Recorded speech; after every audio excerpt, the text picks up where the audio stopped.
Hello there, this is day 23 of Aglow 30. Yesterday we spoke around the subject of when I don't feel like praying, and I'm sure you were blessed by it. If you've not watched it, it's up on this YouTube page, day 22. All right, this is day 23, and I think I want to address something, and I think this is another sort of charge on the subject of devotion. All right, today I want to talk about the currency of devotion, what I call the fuel for the fire.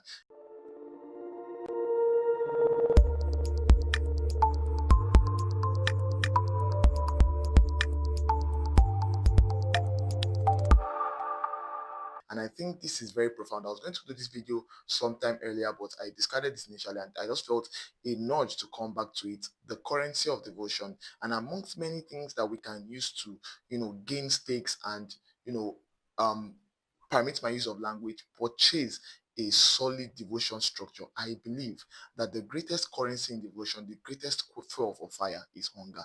Is hunger. See, you would find out that many times you can get people to, trigger them into prayers. But many of the times, what actually spurs them into praying is hunger.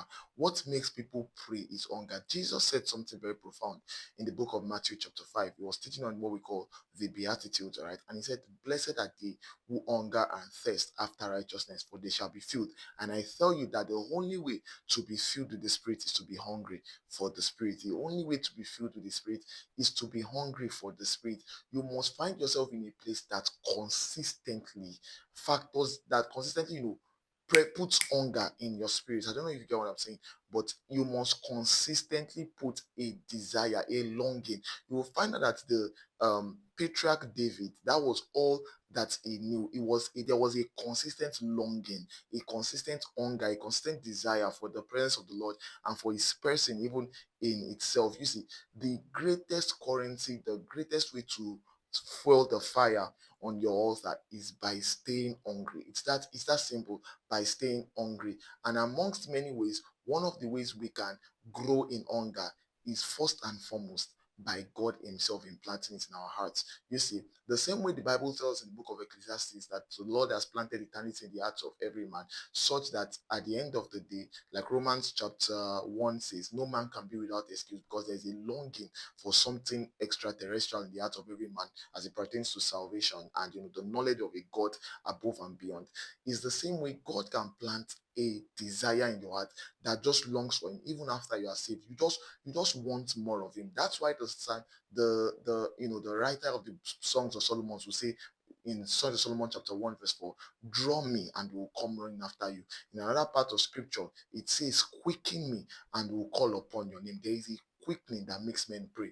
There is a drawing that makes men chase after the Lord. All right.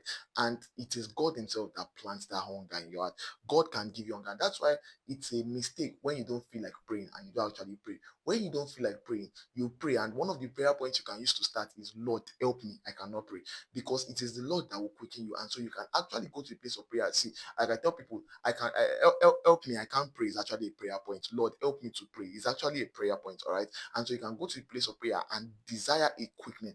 Ask the Lord, quicken me, draw me. Let there be a drawing. It is that it's that planting of that, that drawing, that desire, that hunger, permit the use of what, that burden that makes men pray. I usually tell people I'm privileged to disciple that when you see someone pray for 10, 11, 12 hours, insane lengths in prayers. It can't just be discipline. It cannot be discipline. I promise you. It's not discipline that makes people do things like that. It's a desire. It's literally like you want to get something off your chest. People that understand what I'm saying would know what I'm saying. I'm taking it back to a period in my life where was spending stretch hours in prayers every day for about a month. I didn't know what it was. It was just a drawing, all right? And so the first place hunger can come from is from the Lord Himself. And that's why when you don't feel like praying, you actually pray for the Lord to draw you, all right? Lord, help my prayer life is also a prayer, all right? The second thing I think can help in terms of hunger is having a picture of prophetic possibilities. See, or what we call a prophetic example, or what we call a prototype. Someone that, especially in light of your Christian devotion and ministry, right? Having someone that consistently models what you want to do and what you want to be in your walk with God. There's just somewhere, there's just a way having someone before you going ahead of you just triggers and awakens something in you. I don't have time to go into the details of all that, but having a prophetic picture of possibilities. People that know what I'm saying, I don't know if that's ever happened to you. You are watching maybe a video of someone doing ministry or someone's work with God. It might not even be in terms of exploits, it might just be in terms of their consecration, and it just wells up something in you that wants to make you love the Lord more. Or maybe you read a biography of how people walked with God, and biographies in scripture and even outside scripture, men that God used, and it just wells up something in you, a desire for more of the Lord.